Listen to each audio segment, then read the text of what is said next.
Hi, everyone, and welcome to another episode of One Take, because of course, life has no rehearsals. And talking about no rehearsals, we have one of the eminences of marketing in Mexico. He was my client way back when he was the director of marketing of Colgate. Just to give the context, Colgate was in those days probably either the largest or the second largest advertiser in Mexico. We had like at least 36 brands on air, probably more at any given time. So it was a very complex organization. So Carlos Cordero, welcome. So Carlos today is a consultant. He specializes in small and medium enterprises. And two surprising facts, and we're going to talk about it. Two very surprising facts. One of them is he specializes in sports marketing, which is one of the most incredible things because it is a really big market in the US. The second thing is he's pursuing a PhD in sports marketing to measure the engagement of fans in baseball, which is as scientific as you can be in sports marketing. So, Carlos, I didn't want to steal your thunder, but I think that this is absolutely mind boggling, a PhD in consumer engagement in baseball. So, let's begin. You've had a long, long, long career. We've known each other since 1992, something like that, Yes. 1991.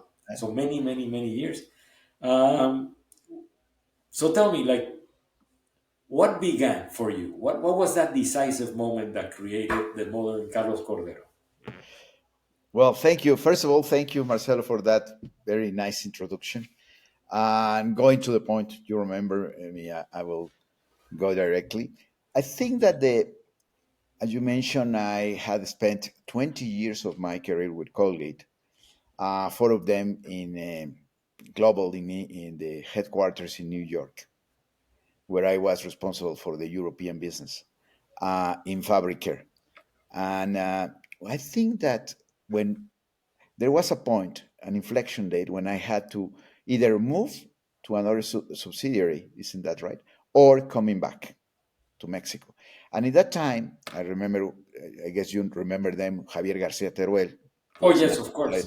was the number two officer in Colgate Global, Mexican also, a very good friend of mine, and you I guess too.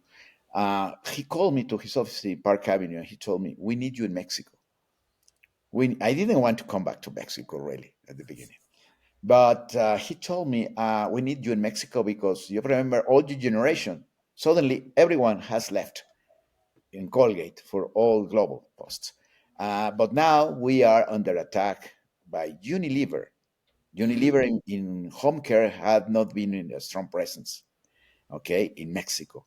So we feel stressed because at the same time Procter is attacking us in oral care, and now Unilever, and we need people with your experience back in Mexico. It was a series of discussions, a long time to do it, but finally I agreed. I came back to Mexico as an expatriate, and I could work. I think another 2 more years, where I met all the challenges. In fact, I had the opportunity to work with Vilma Dardon. You remember her? Oh, Who yeah, recently Vilma passed Dardon, of away. course. He recently passed away, and in those days he was also retiring Guillermo Fernandez. So. In some way, I think that I'm calling you in this decisive moment. I'm coming back to Mexico in that time. And it was also a moment when the once powerful, okay, standalone subsidiary of Mexico, which was the second one in Colgate after the U.S. Domestic, Yes. uh, it was had to be adopted to the global model. No, you know that those are difficult transactions for us human beings, people. Is You are discovering that in a transitional model. Thereafter, to that. Um, the to understand what it was happening in the market. Okay, And when I came back to Mexico, of course, there was the beginning of the principles just before the digital media began, and there was a lot of things to do that were achieved, but most importantly was the fragmentation in several ways, both the market, the media, the audience, everything become fragmented. All of a sudden, in all the markets become fragmented. So in those moments, uh, I had, as I mentioned, 2 years back in Mexico. Okay, and I was contacted by several people to help. What are you doing in Colgate? Okay. And when I went to my people in Colgate with Guillermo Fernandez and Vilma and the people in HR, and I asked, okay, I accepted coming back to Mexico, but you told me that it was for a transition while this was reinforced. And now it's happened. And they told me, well, things have changed.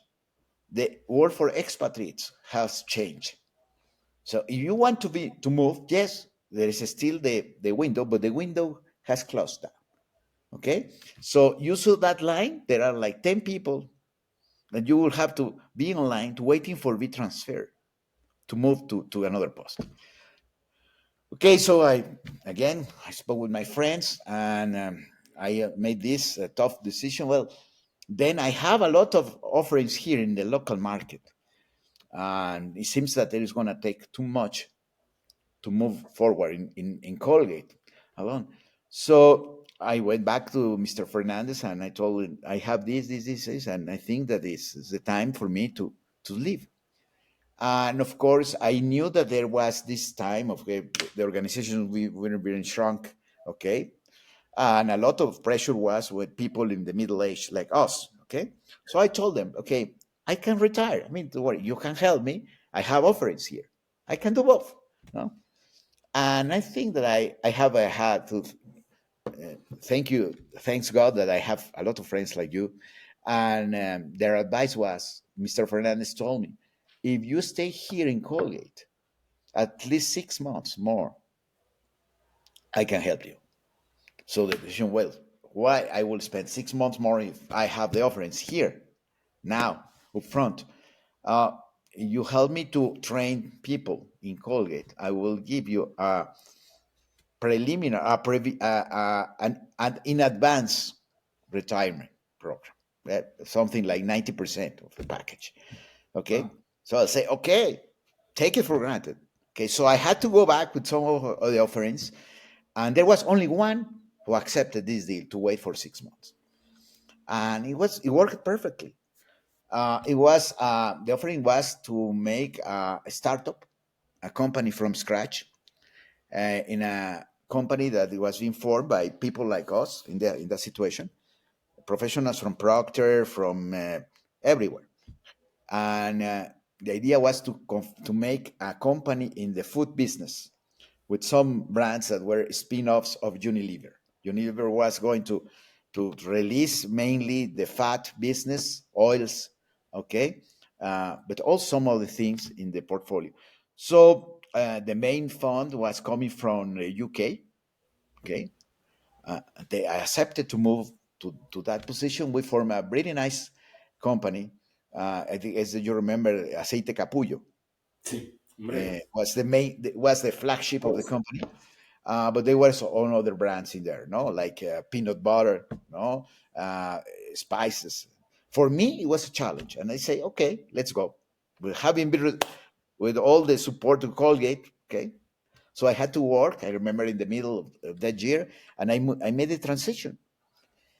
Yes, there is coming another asset difference of a corporate world. Okay, Yes. but the most important thing is to the change, the opening in my mind, the startup, the process of beginning from scratch, everything. And I was working with professionals again, coming from Nestle. Our finance director was coming from Nestle. The sales director was coming from Procter and Bacardi. So we made a very good team, and proudly I can say that in 5 years, I mean the British company paid in those years $100 million because for 5 brands. In just 5 years, we have achieved sales of $700 million. Wow. Okay, in just 5 years, with appropriate caring, okay, focusing, and all this. There were some other achievements there, too much to say. So Again, I started to work there. I stayed there for 6 years, and there comes the next challenge. Another startups, But okay, moving. So I I was think going to ask you. No, but I was going to ask you because those are like huge changes. I mean, huge. yeah, I don't think yeah. people who listen to this podcast have an idea of just how big Colgate was. It was huge. I remember even having a picture with the famous $100 million for the Plan Francais that we got from New York and all that. I remember hmm that. I don't know where the picture is, but it was the first Well, time in my life that I saw $100 million in one place. well, So that I was can tell you, enormous. you allow me just briefly. I remember once that we were in a successful year. It was in the late 90s. We were in a sales convention in Orlando, and we have reached $1 billion in those Yeah. years. $1 billion No, was no, the it's good. first time. Okay, in those years, I mean, we were so proud that even Ignacio Blanco was our sales vice president. He in Orlando, in front of Ruben Mark and Shanahan and all this stuff in Colgate. He told, "We are so strong in Mexico that we would like to ask for the permission to buy the domestic subsidiary and to take responsibilities of over the U.S." That was the level of the power of the Mexican subsidiary. Oh And you yeah, know no, what? it was great. When Mr. Blanco finished his discussion, his presentation, like that, 5 minutes later, it comes the Mexican peso devaluation. Oh, It was like that, okay? So everything changed. But again, it's those two changes that we have to adapt, okay? well, and I was going to ask, because I like asking people, like people like you and I, we see a lot of changes, a lot. hmm And we're used to them. And by the way, when I got hired for being the number two in media in the world, one of the things that Harry Reid, who was my boss, told me is, you people from Latin America, man, you're bulletproof. You see all of these things and then, okay, fine, whatever. Big devaluation, no problem, let's take care of it. But tell me about like one change that you have seen that in 1,000 years you could have never predicted. Like Well, what changed so brutally that you I could have guess that I never have guessed? already mentioned a little bit about the fragmentation of everything. Our world is Yes. fragmented. Okay. First, as I mentioned, in the last century, we were accustomed to be, monolithic, monopolistic, or oligopoly markets. Now it's not. We see a media that is fragmented. Also, the audiences, the habits. No, as you mentioned, I work in academic endeavors now, and every time that we change from the traditional socioeconomical targeting to the buyer persona habits, no, to Mhm. understand the traits and personalities and what to think about. I think that fragmentation and was a result of the social and technology changes that have happened, speeded up in the last decade of the last century first. But now we are living through all that, okay, uh, with all the beauties that we have, the digital, um, the apps, you know, AI, okay, AI that we have mentioned about that, the effect of the AI. But there is a lot of opportunities.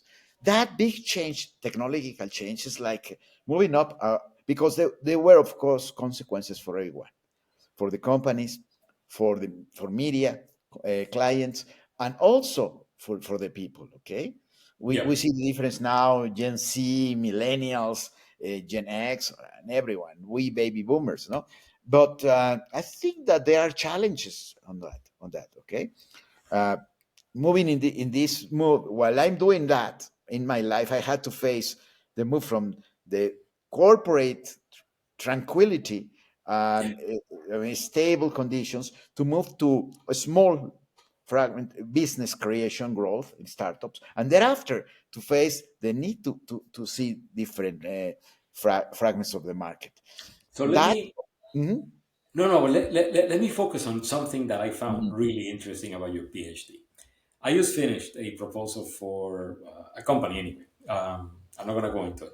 But one of the things that I asked our vendor, our research vendor, because this is like way out there, can we have a target that is people who intend, well, rich people, because this is for an mhm, expensive thing, right? So rich people who intend to have plastic surgery, Mm-hmm. not people who had it, people who intend. And Mm-hmm. the answer came back, yeah, sure, no problem. So we looked at a database, and then we looked at all of the factors that affected this, and then, the demographic factors, the behavioral factors. Then we created a lookalike, and then we could inject the lookalike into a real market with, highly specialized messages. Tell me more about how are you going to be predicting the sport, well, the baseball directly, baseball fan engagement. Tell me more about it. That sounds Well, really interesting. that is well. It becomes from the very basics to the more complex models that you may think. I think the first thing is you have to understand is we're speaking about engagement. Okay, that's such a powerful word in today's world. We have never considered that engaged. Okay, it means to be committed, to be related. Okay, it has several meanings, isn't that right? Yep. So in the academic world, in fact, there is a constant fight between what is the engagement? It's loyalty.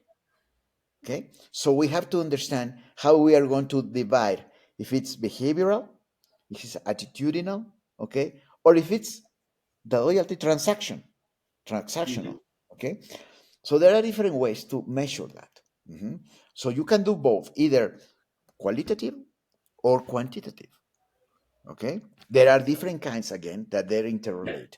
In this case, let me tell you that what I have found in the sports world, the most advanced research is not in the US. The fundamentals are in the US, of course, but the Europeans, with the people in Germany, in the Netherlands, mhm, in France, the Swiss, they have, I mean, of course, because guided by the UEFA, the champions, all these, all the big clubs, and Burnley that it comes there, the Premier League in the UK, those the developments are driving a lot of attention. No, those elements are considering then what I said, the possibilities to work on prediction on quantitative data. Sometimes you can do it like traditional research with the questionnaires and that. Hmm. You can do also it through perception in focus groups, interviews. A lot. What I began this road, I started with observation in the grades. Yep. My business was I was a marketing director for a baseball club, and I had to watch how was the performance, how was the attendance, because in those times the point it was there was a single variable: drive people to the stadium, sell Yeah. more tickets. There was not that much of understanding that was the first step. When you got those data, you can thereafter build something, and you can start doing some basic prediction based in exponentialities, basic prediction mathematics. But you can Hmm. go further up to equations in, okay, very complicated models. Okay, Yep. and all of them are made in SPSX, or you can do it in all these are softwares that we have now. It's those beauties. But that's the difference. There is a lot of possibilities, no? No, And but the no. basic is to understand that fragmented people. In what I have discovered is our task is how to make engaged the individual who doesn't know anything about your sport, and working the different journey of typologies that goes to the core fan. Okay, and there have people, as I have mentioned, for instance, in Wimbledon in the tennis, the British have set a perfect understanding of what is the difference of four different layers of types of fans. That's the way. If you don't understand that, first, you are not doing this for a sport, a game only. This is an entertainment business. That's the Yeah. first thing. Mhm. And that's a role. No, no, that's absolutely great. Actually, so I'm 100% in favor of fragmentation, by the way. I actually wrote a paper title something like "It's no longer kid stupid," because keep it simple doesn't describe us anymore. We have fragmentation. It's a fact of life. I love it. I have dealt a lot with the different companies that anything from Personix to Clavitas to Axiom, all of those that really fragment people. So just to wrap it up, because as we get older, of Mhm. course, Yeah, sorry. yeah, it's one of those things. Let's say, and this is one of the questions that is, I think, central to us. And there's been not a lot of people actually who's written about it. But let's say you were with a CEO, a CMO, they're looking at candidates. They always say the same thing about, like the younger ones. Oh, they're digitally native and blah, blah, blah. But, different people have, different opinions, of course. What would you tell that CEO or CMO about older candidates? Why hire an older candidate? I guess the first thing I will say, we older candidates, we have the know-how, the experience, maturity to understand these changes, the adaptability, the resilience to adapt to the different conditions that you Mhm. face in today's market and the years to come. Okay, the years to come. Um, Being in the same way, I think that in our education and the background that we have the ability to really analyze and make a complete uh, taxonomic building construction on how to analyze a situation, and then after working in the processing, synthesize, okay, all those fragments to make a proposal, a business proposal, that or something, whether it's via business proposal, a product, an invention in the manufacturing, in distribution, Yep. uh, to make relevant, different, a unique, remember the unique selling proposition, no? Yes. Something unique that will benefit their companies. It's not that we know everything. It's not, it's the ability to understand and to seek and reach where are the important things. Okay. Yep. And I agree. together with that, I think that also we have to understand, we have the know-how, but also the willingness to share, the willingness to share. Okay, that's a difference that I have found, and it's not a problem. It's like natural with all the other generations that come after us. They don't have that willingness to share. They are stressed by a lot of factors. Okay, Yes. Well, they're and I still think trying to that grow. we in our age, we have that possibility. I think that in every discipline we have that. Yeah, I agree. And also, that has a lot to do with the fact that we've made it, we've Hmm. done it. Yep. Nobody's going to take it away from us. And that is one of the things, of course, you see the younger generation, they're still trying to grow. They're still trying to, like form their place in life. But like a friend of mine says, we're made men. We have drawn blood. May I say So, something else that you have oh yeah, brought in no, now no, in your last absolutely. line? I think that one of the roles that we older people or mature people, let's say, we can play in organizations. There is a role that we had the benefit. Isn't that we have mentioned a lot of friends as a background? I Yes. gave you, you have shared with me. I think that the new generations they lack the mentors that we had. Could be. We were educated in our corporate silos. We were educated by with those gods of the Olympus that I mean, some way they was their work to train you, to teach you. Okay, and we have tell a lot of names, but I think that we have that ambition that now Gen Z millennials, they don't have leaders. They don't have people who train them. They don't have, because their leaders are immature. They have not been prepared. Okay. Hmm. I mean, I will not criticize any company, but uh, I can remember those new SCAP type of styles. If you remember that they are driven only by the financial results, by the volume results, and all that is what they have. And we can say a lot of examples in companies.